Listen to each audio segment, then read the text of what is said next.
This is Rocka Cruz, and welcome back to Be.Live. Be yourself and live your purpose. In the last episode, I introduced you to Clara. She's 50 years old. She went to the doctor, 3-minute consult, high cholesterol, a prescription, no questions, no conversation.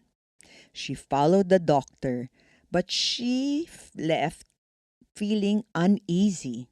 She felt she was dismissed. Today, I want to stay with Clara's story because what happened next explains why so many of us stop listening to ourselves. When Clara got home, she looked at the prescription again. Something about the visit didn't feel right.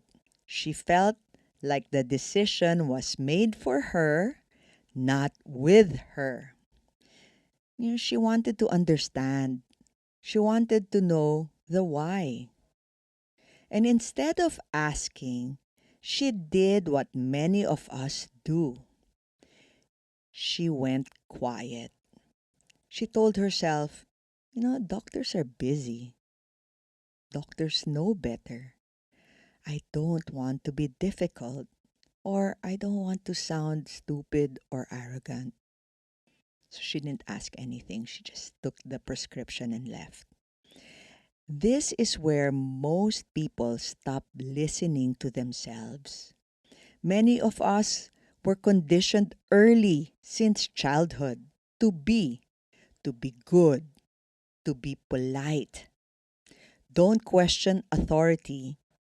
Don't slow things down, or don't look like an idiot. So when we feel unsure, we override that feeling of uncertainty and we just keep quiet. And over time, being good quietly replaces being honest.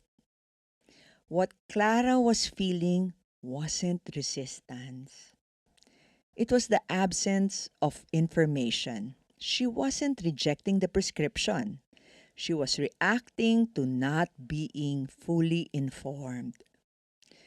Listening to yourself doesn't stop at noticing discomfort. The next step is effort. Self advocacy asks something of us. It asks us to be willing to learn. Clara realized that if she wanted to be part of the decision, she needed to prepare herself. So she started researching. Not it's not about scrolling through reels or relying on social media influencers. She actually read articles about health. She compared sources and then she looked for full explanations. She tried to understand cholesterol, lifestyle factors, risk, and options. It's not like she was trying to become a doctor. She was trying to be informed, and that matters. Asking questions doesn't mean you're ignorant, it means you're engaged. It's like you care. It means you care enough to equip yourself. Self advocacy is not just listening inward when you're uneasy or unsure.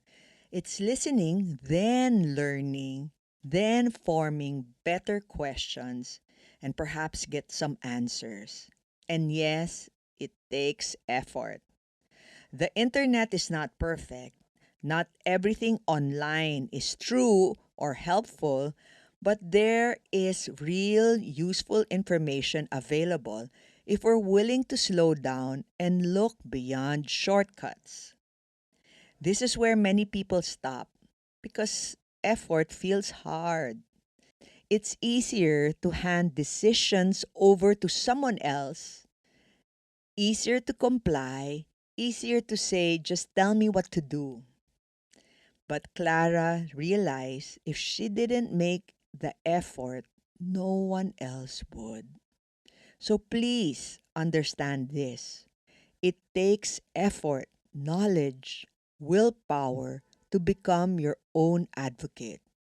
It's choosing honesty over being good, participation over passivity, and effort over shortcuts.